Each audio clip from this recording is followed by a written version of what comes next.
When I first started the journey of manifesting love into my life, I literally thought it was about the other person, manifesting the other person, manifesting a person, manifesting a relationship.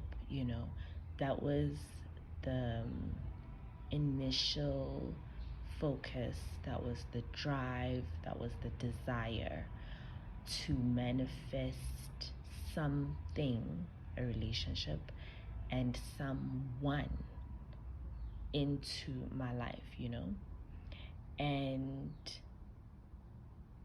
then I came across the self-concept work, where I learned that we're not trying to manifest a person or a relationship or something outside of ourselves. What we're actually manifesting is a version of ourselves that is in line with those quote unquote external things, relationship or ideal partner and all of that. So it's taken me about a year to really wrap my head around the idea of self-concept, and to also get to a point where I am embodying the self-concept that will magnetize those things to me. But as I've been doing this work over the past year, I've basically shifted my outlook, and I'm not manifesting a self-concept to get something. I am manifesting a self-concept so that I feel whole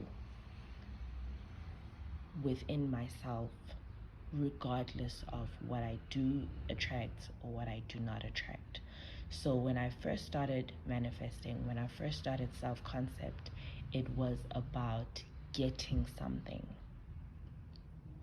But honestly, the past 3 months of this self-concept work has been the roughest for me. There's just been a lot going on, and as much as it's been rough, because life, but I think this is where my self-concept has really been shaped the past 3 months. So yes, it's been over a year of me working on it, about 14 months if I'm not mistaken, consciously working on my self-concept. But the past 3 months of those 14 months has been where the real end product has come to the fore through some really hectic times. And what I have learned in the past 3 months about myself is I am whole, I am enough, I am everything. I am everything. And through all the trials and tribulations that I've been going through, it's not just a mental note of, oh, I'm everything. I've literally had to shift my reactive, why is this happening to me brain, to the self-concept of I am everything. I am the solution. I am the solution. I am in control. you know, does that mean I've been in control for the past 3 months? I've had to learn how to be in control, and in control of me, in control of how I feel about me, in control of my, I won't even say emotions, because that's not really what you're trying to control. And control is probably not the best word, but more in control of how I see myself.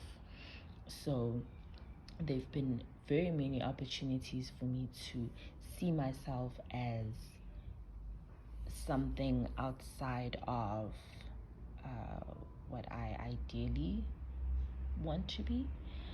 And I've basically learned how to shape my view of myself the past 3 months. So if I just break it down, um, you know, feeling like, oh, I'm really struggling with this. I'm really struggling. So one of the biggest things for me the past 3 months has been boundaries. That's been my biggest lesson, right?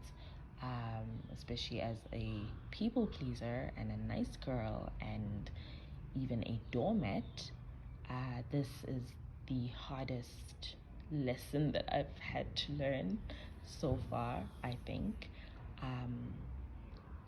So, I've had my boundaries really tested in the past 3 months, and tested on a level where I have had to put these boundaries up, right? In order for me to feel, safe and secure in my life, in my space. So, like I said, coming from somebody who has been a people pleaser for most of my life, it takes a lot for me to put up boundaries. Basically, it took a lot, and I don't think I'm cured necessarily, but I'm definitely further along. And just some of the episodes that I've gone through in this 3 month period have just been, like complete violation of my personal space, complete violation of my individual, being, complete violation of my affection, and all of that kind of stuff.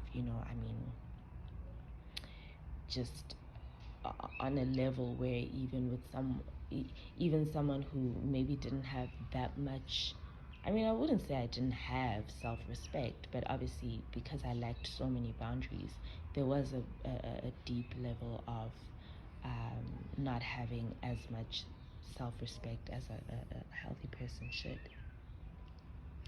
So a lot happened that put me in a position to put up boundaries.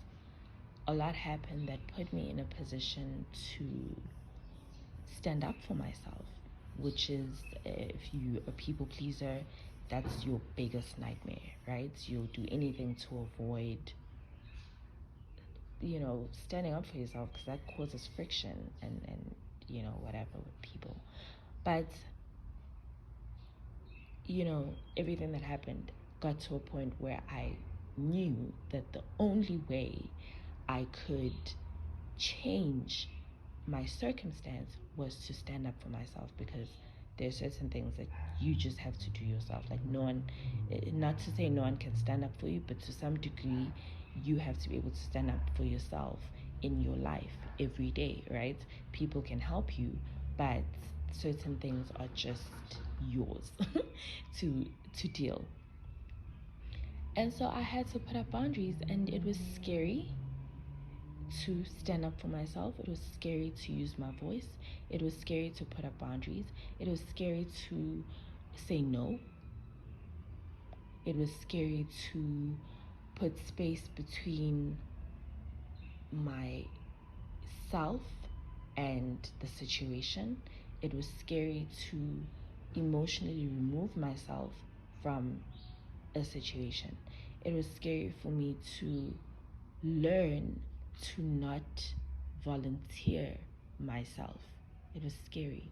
It was scary to ignore things and people and situations that were just purely depleting me, you know. It was scary to get to that place, because that is something that as a good girl I've avoided, most of my life. I've avoided being the difficult person. I've avoided being uncooperative. I've avoided being confrontational. I've avoided being mean. I've avoided being a, a bitch, if I can put it, quite frankly. I've avoided all of that because, you know, it's important, or it was important for me to be liked, and it was more of a survival thing than a personality thing, I think, because we think if we're nice to people, people are going to be nice to us, right? And then some people teach you that no, people will respect you if you have boundaries. But if you don't have boundaries, it doesn't matter how nice you are, people will take liberties, and you're going to end up depleted in all of that.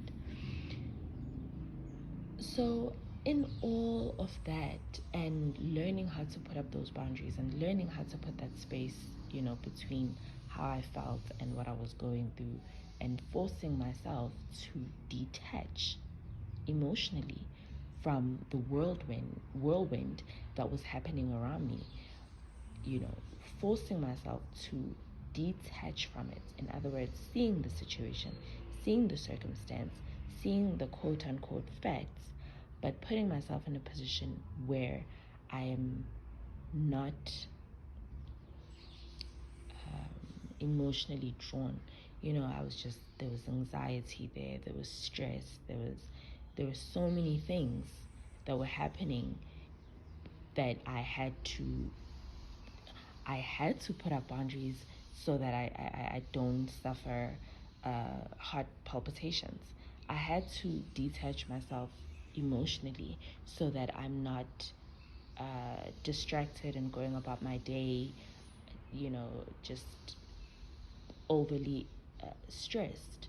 I had to put up those boundaries in order for me to have that mental clarity, that peace, in order to sleep, in order to function at work, in order to live the rest of my life. I had to put up those boundaries. And I had to get to a point where I didn't need somebody's permission to be okay. I didn't need someone's approval to be okay. In fact, I had to be okay with not having or having someone's disapproval. I had to be okay with having people label me things and call me things. I literally had to do the opposite of what my natural default setting was, because my default nice girl setting put me in compromising positions that actually got to a point where it affected my physical health, my mental health. I was bordering depression because so many things were happening, and my nice girl syndrome and tactics were making things worse for me. It wasn't helping, it was just making things worse. The nicer I was, the more people took advantage of me, the more stressed I was, the more physically ill I got, you know, um, the more emotionally and mentally frustrated and just on the verge of a nervous breakdown, literally. And so I had to pull it back. I had to look at myself and say, okay, this is not working. This is not working. I unfortunately have to do what I've been avoiding most of my life. I have to do that right now. I have to be that girl. If it means being rude, so be it. But, I have to do what I need to do in order for me to stabilize myself emotionally, mentally, physically. And that's what I did, and that's what I am doing. And it's got to a place where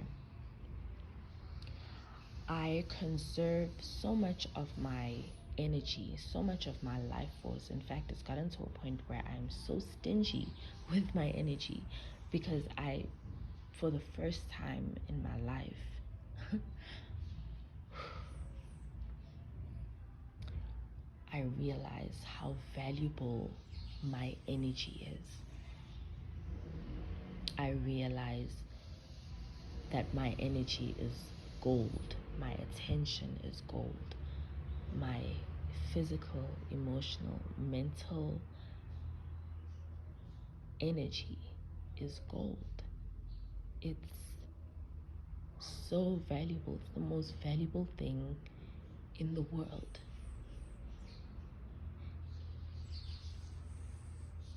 And I'm protecting it at all costs, you know.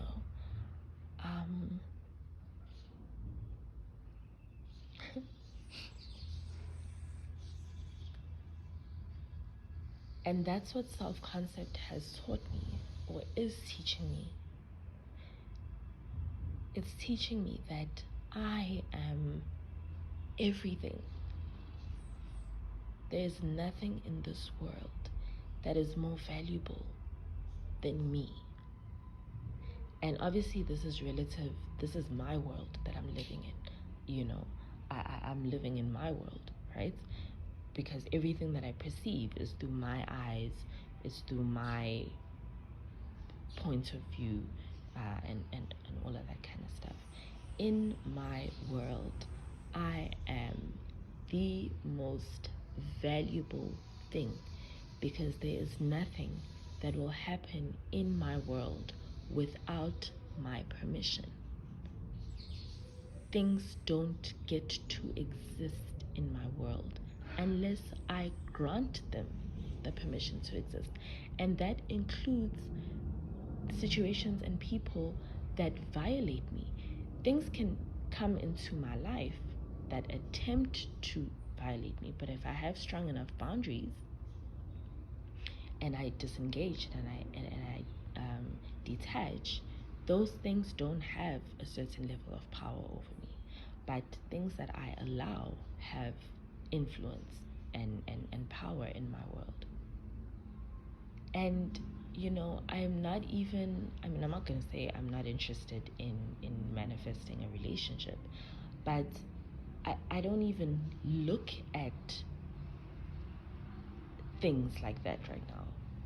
You know, I look at myself, and I'm looking at myself, and I'm seeing this woman who has discovered her gem, her essence, and a woman that is proud of who she is, that loves who she is, and she loves it so much that she's willing to protect it at all costs.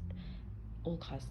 I will lose everything to protect my energy, my essence. That's literally where I am.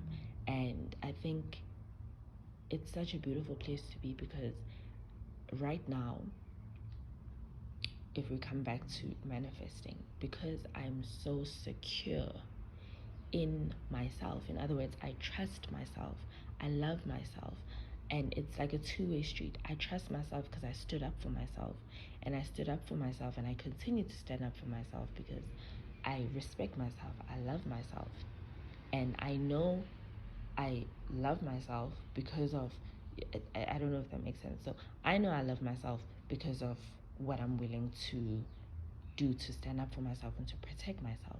And I protect myself because I value myself, I love myself. And I value myself and I love myself because I can see that I'm worth protecting because I protect myself. And it's kind of like a cycle of sorts, you know, input, output becomes input, becomes output.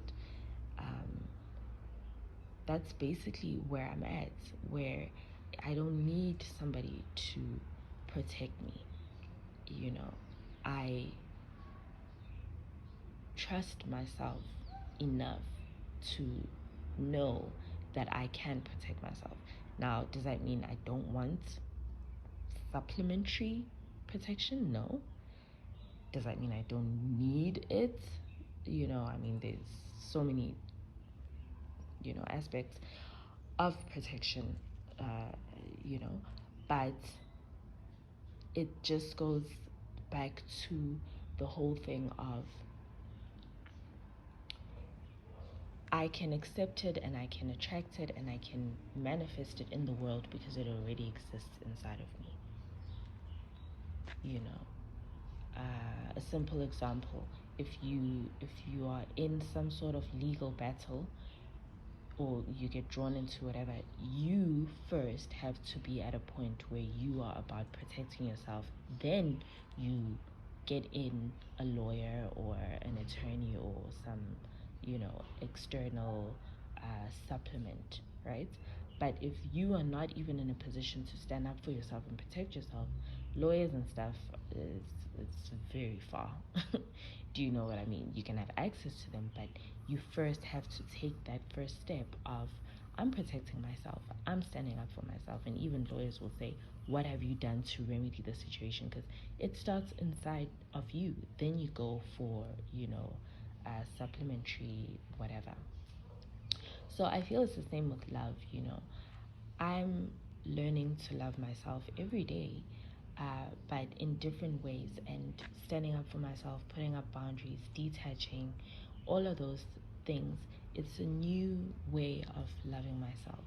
It's a new way of seeing myself. I see myself as so valuable that I'm willing to lose everything and everyone in order to protect my energy, my space, and who I am, in order to allow me to be stable, emotionally stable, you know.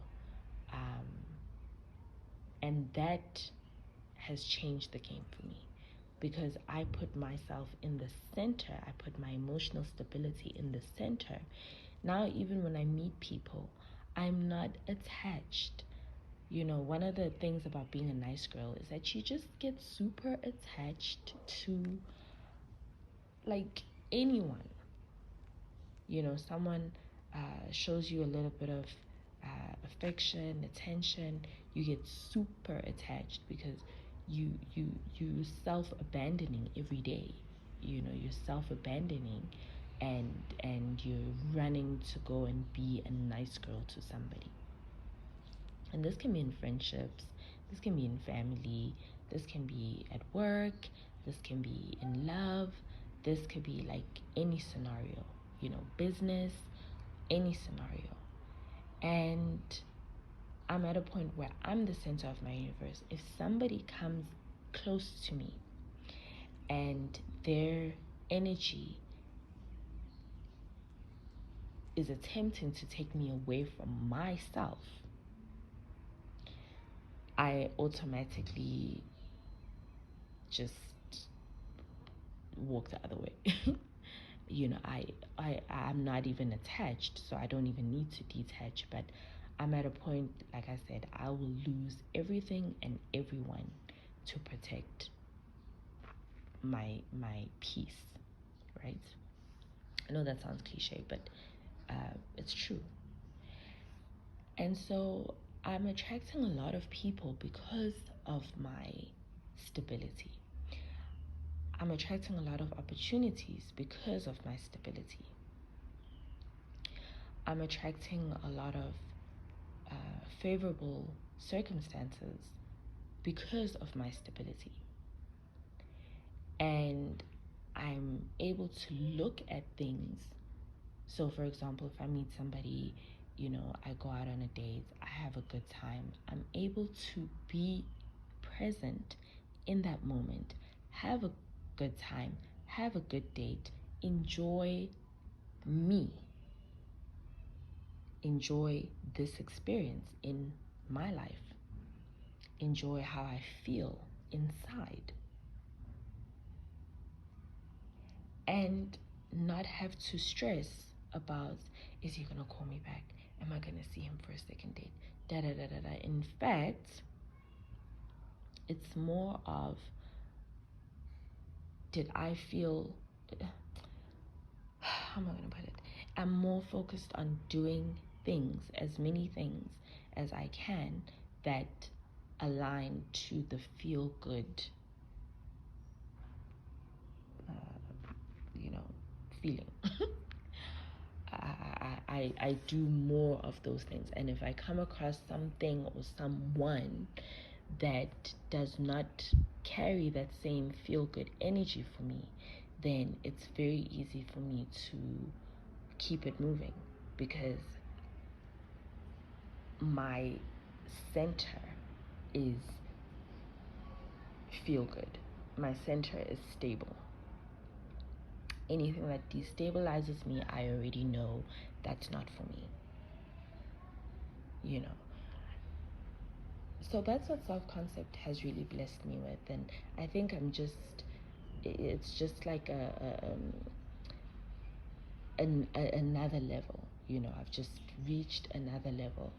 And the irony of it is that the specific person that I started off manifesting is no longer at the center of anything in my world. I don't make decisions based on that person. I don't make decisions based on what I think that person will want or do. They're not at the center. I make decisions based on what is best for me right now. And that goes with everybody. What is best for me right now?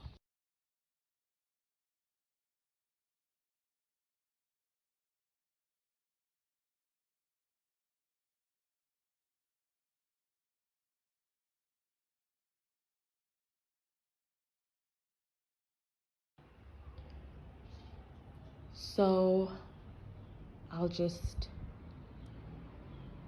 wrap it up by saying, with manifesting, I know a lot of us are manifesting. We're manifesting money, we're manifesting love, we're manifesting things, we're manifesting opportunities, and all of that good stuff. And whether we're doing it consciously or not, that's just how humans are designed. We're designed to manifest our realities. And in the manifesting journey, the biggest change I've had to make was putting myself at the center of my world and seeing myself as the most valuable part of my world, the most valuable part of my universe. And that is still a new concept for me. Obviously, in theory, it's pretty simple, but in embodying, that is not always easy, right? But what I have learned, and what I am learning actually, is that's how you get the best. That's how you get the best in your life. That's how you get the best results. You get the best results by putting yourself at the center of your life. You get the best results by seeing yourself in whatever form. You don't have to be perfect, but once you start sensing the value inside of yourself, that's when real manifesting can happen. When you start sensing that your energy, your presence, your essence, who you are, just by default, whether you see yourself as good or bad, who you are is the most valuable thing, more valuable than the relationship, more valuable than the money, more valuable than the house, more valuable than the car, more valuable than the career, more valuable than the business, more valuable than the clients. And not in a degrading way, but literally seeing that none of these things move without me. That makes me the higher power, the operant power of my life. You know, I have a car. My car does not move unless I tell it to move. You know, I am more powerful and more valuable than all of these things that I own put together. I would go as far as saying I'm more valuable than the whole world put together. And that's kind of where I'm at with my self-concept, and it's still brand new. It's a brand new muscle. So, you know, every day is a learning curve. But the biggest leap that I've made in this journey has been over the past 3 months. And I know I've changed because even when I am offered something that I would have jumped at before, right now I'm able to sit back, value the offer, evaluate the offer, decide if this is something that's worth my energy or not. And if I conclude that it's not worth my energy, I'm at a point where I don't even explain myself. And the irony is that people get it. And they either come correct or they leave, which is what we want. So I'm just feeling really grateful for this enlightenment. I'm feeling really grateful for this next level of relating to myself. I'm feeling really grateful for the level of love that I have for myself. I'm feeling really grateful even for the turmoil I've been through in the past 3 months, because that has given me the biggest gem that I know I had been missing for a very long time. And now I have it. I get to protect it. I get to revel in it. I get to experience it. And that's literally what I am attracting. I'm attracting people and circumstances now that are favorable, and the ones that are not favorable fall off because they don't even get my attention. They don't even get my acknowledgement. And yeah, like I said, it's a moment to moment thing, but it feels really good to have this level of stability where even with people's disapproval, I still feel good, complete, and whole because I have my approval. There are things that I could never say no to that right now I don't even have to say no. I just don't do what I don't want to do. I just don't engage. And people get it. And I'm not even aware if they're upset or what. Well, sometimes I am, but that's not a big deal. I don't obsess over, is this person upset with me? Is this person not talking to me? Am I ever going to see this person again? I'm not obsessing about that anymore, because the most important thing for me is how I feel about myself. And quite frankly, that's the only thing I can control. And that's a full-time job, right? It's a full-time job because there are things that you have to do to get right with yourself sometimes. Sometimes you have to, engage in your hobbies. Sometimes you have to groom. It's not all fun and games. Sometimes you have to do your chores to show that level of self-respect that you have for yourself. Sometimes you have to sit alone. Sometimes you have to plan and make big decisions. Sometimes you have to rest. Sometimes you have to go to work. A lot of the times. You know what I mean? So my primary focus is my stability, and anything that feeds my stability gets to exist. And anything that's trying to throw me off of my stability, I consciously have to put space between me and the thing.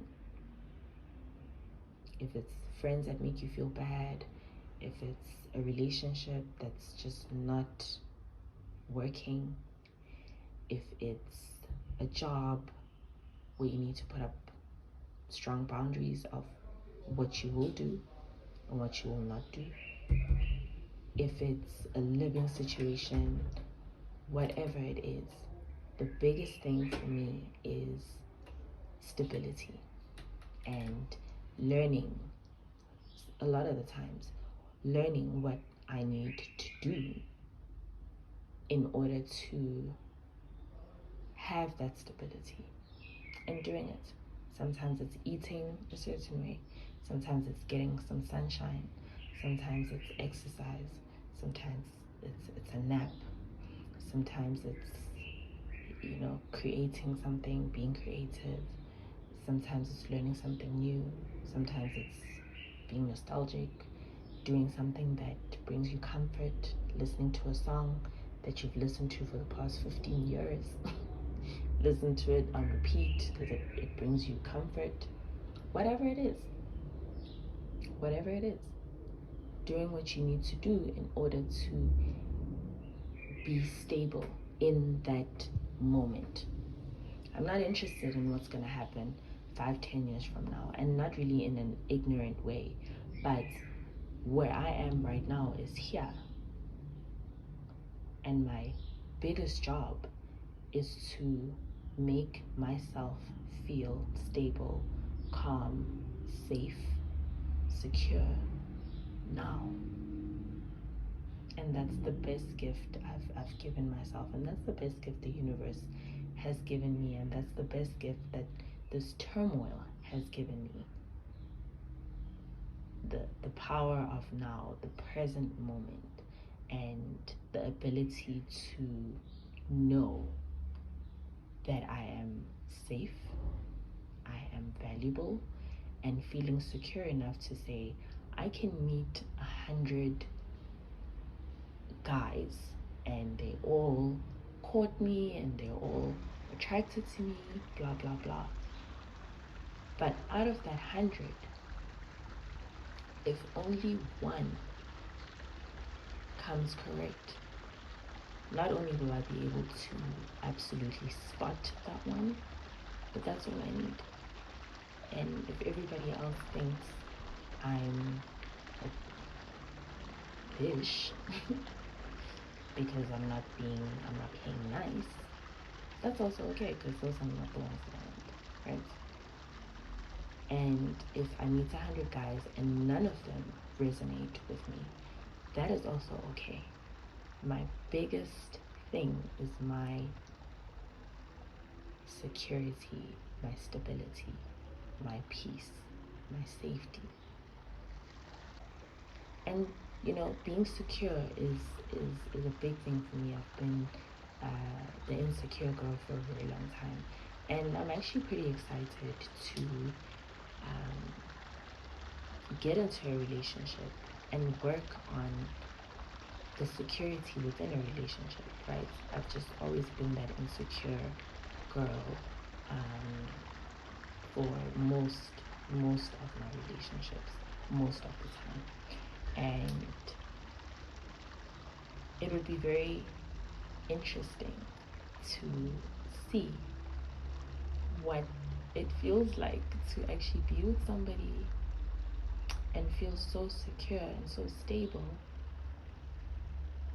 that it actually doesn't matter what they do, because I'm at the center of my world. Like, if they do something that goes against my values and my principles, instead of being insecure and compromising myself and bending all of my rules so that I can still be with them, maybe I'll be that girl that just one strike you're out. I mean, that's pretty much how I'm rolling right now. The guy doesn't come correct, thank you, next. I'm not even waiting. It's like that, I'm not even reacting. I'm not even acknowledging. You gotta come all the way correct to even get my attention at this point.